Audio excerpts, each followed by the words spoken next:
লখিমপুৰ জিলাৰ হাৰমতিৰ ৰঙাদি ৰিজাৰ্ভত হাতে হাতে উচ্ছেদৰ জাননীলৈ জনতাৰ প্ৰতিবাদ। এফালে অৰুণাচলী আগ্ৰাসন, আনফালে অসমৰ বন বিভাগৰ উচ্ছেদৰ জাননী। আমাক সংস্থাপিত কৰক, ভূমিৰ পট্টা দিয়ক, নহলে গুলী কৰি মাৰি পেলাওক, ৰাইজে জনালে এই দাবী। মুখ্যমন্ত্ৰী ডক্টৰ হিমন্ত বিশ্ব শৰ্মা নেতৃত্বাধীন বিজেপি চৰকাৰখনে জাতি মাটি ভেটিৰ কথা কৈ অসমৰ শাসনলৈ অহাৰ পাছতে অসমৰ সীমান্তৱৰ্তী ৰাইজক হাৰাশাস্তি কৰাৰ গুৰুতৰ অভিযোগ উত্থাপিত হৈছে।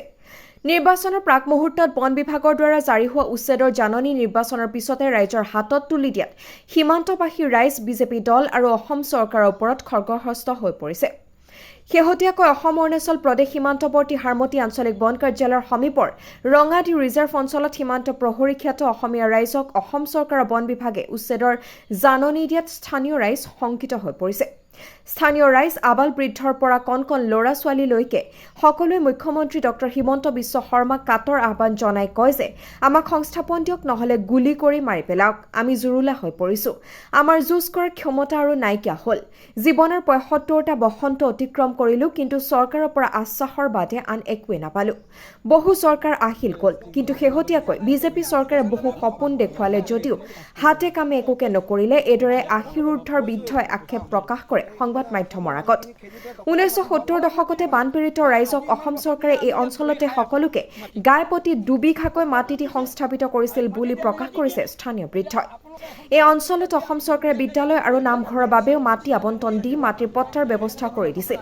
কিন্তু ২০২২ চনৰ পৰা খাজনা লোৱা বন্ধ কৰি নামচাইত চুক্তি সম্পন্ন কৰি অৰুণাচল প্ৰদেশক এই ভূমি চমজাই দিয়াৰ কৌশল অৱলম্বন কৰাৰ গুৰুতৰ অভিযোগ উত্থাপন কৰিছে। স্থানীয় ৰাইজে আবেদন নিবেদন কৰি হতাশ হৈ পৰিছে। স্থানীয় ৰাইজে বিহপুৰীয়া ৰাজহ চক্ৰ বিষয়া আৰু লখিমপুৰ জিলা আয়ুক্ত কাৰ্যালয়লৈ গৈ বিবুদ্ধিত পৰিছে। ইতিমধ্যে অৰুণাচলীয়ে আহি ২০০৯ চনত অসমৰ ভূখণ্ড মইনাজুলিত গেট স্থাপন কৰিলে, তেতিয়াও অসম চৰকাৰে একো নকৰিলে। এতিয়াও স্থানীয় ৰাইজে কৌশলপূৰ্ণভাৱে অসম চৰকাৰে সংগোপনে অৰুণাচলীক অসমৰ এই ভূমি এৰি দিয়াৰ সন্দেহ প্ৰকাশ কৰিছে। ইয়াৰ লগতে এই বৃহৎ অঞ্চল যদি সংৰক্ষিত এলেকা অন্তৰ্ভুক্ত আছিল, তেন্তে ইয়াত ভূমিহীন লোকসকলক সংস্থাপিত কৰি হেতালি কিয় খেলিলে বুলি প্ৰশ্ন কৰিছে। তাৎপৰ্যপূৰ্ণভাৱে এইসমূহ অঞ্চলত এসময়ত অৰুণাচলী অসম চৰকাৰৰ বন বিভাগৰ কাৰ্যালয় জ্বলাই দি দখল কৰা ষড়যন্ত্ৰ ৰচাৰ সময়ত এই অঞ্চলৰ ৰাইজে সাহসেৰে প্ৰতিৰক্ষা নকৰা হলে অৰুণাচলী হাৰমতিলৈকে দখল কৰিলেহেঁতেন বুলিও দাবী কৰিছে। ইয়াৰ উপৰিও এই সীমান্তবাসী ৰাইজে অসম অৰুণাচল প্ৰদেশ সীমান্তত থাকি অৰুণাচল প্ৰদেশৰ আগ্ৰাসন ৰোধ কৰাত এক গুৰুত্বপূৰ্ণ ভূমিকা গ্ৰহণ কৰি আহিছে বুলিও সকলোৱে মত পোষণ কৰিছে। নহলে স্বাধীনোত্তৰ কালত বৰ্তমানলৈ গঠন হোৱা কোনো এখন চৰকাৰে অসমৰ মাটি কোনো পধ্যে নিজৰ কৰিব নোৱাৰিলেহেঁতেন, এই দাবী স্থানীয় ৰাইজৰ। এনে পৰিপ্ৰেক্ষিতত সকলো ৰাইজে লখিমপুৰ জিলা আয়ুক্ত আৰু অসমৰ মুখ্যমন্ত্ৰী ডক্টৰ হিমন্ত বিশ্ব শৰ্মাক ভেটি মাটি দিছিলে, বাদ বাকী মাটি ৮৮ বিঘা মাটি আমাক উলিয়াই দিম বুলি ইয়াত বহাই দিলেহি। বহাই দিয়াত ইয়াত গোটেই মুকলি মাটি আছিলে, দফলাবিলাকে মুকলি মাটি আছিলে। সেই সময়তে আমি এই মাটিটো দখল কৰি পেলাই আমি নিজে নিজে বহি পেলাই খাই আছোঁ। আজি ইমান বছৰ হ'ল, ১৯৭৮ চনৰ পৰা সেই মাটিটোত ভোগ দখল কৰি খায়ে আছোঁ। ঘৰত এতিয়া আজি ১৩ তাৰিখে এই ইংৰাজী ১৩/২০২৪ আহি পেলাই আমাক ফৰেষ্ট ডিপাৰ্টমেণ্টে ন'টিচ দিছে যে আমি ইয়াৰ পৰা উঠি যাব লাগে বুলি। গতিকে মই সেইকাৰণে জনাইছোঁ যে উক্ত কামখিনি আমাক সোনকালে চৰকাৰে কৰি দিয়ে। গাঁওখনৰ ৰঙাই, গোটেই গাঁওখন ৰঙা ৰিজাৰ্ভ বুলি আছে।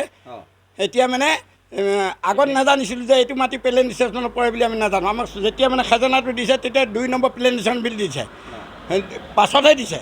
আগত যদি জানিলোঁহেঁতেন আমি নাজানিলোঁ।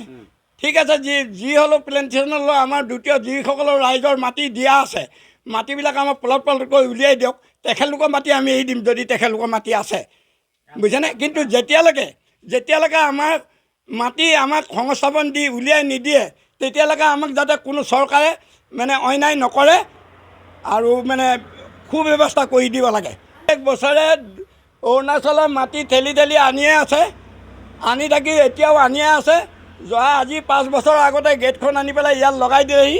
আমি গাঁও ৰাইজে তাৰ ৰক্ষাৰ কাৰণে গেটখন তাত থাকিলে, এতিয়া যদি এই দেশৰ পৰা যদি এই ফৰেষ্টে আমাক উঠাই দিয়ে, তেতিয়া এই মাটি বাৰী আকৌ অৰুণাচলে গোলাজুলিলৈকে লৈ ল'ব।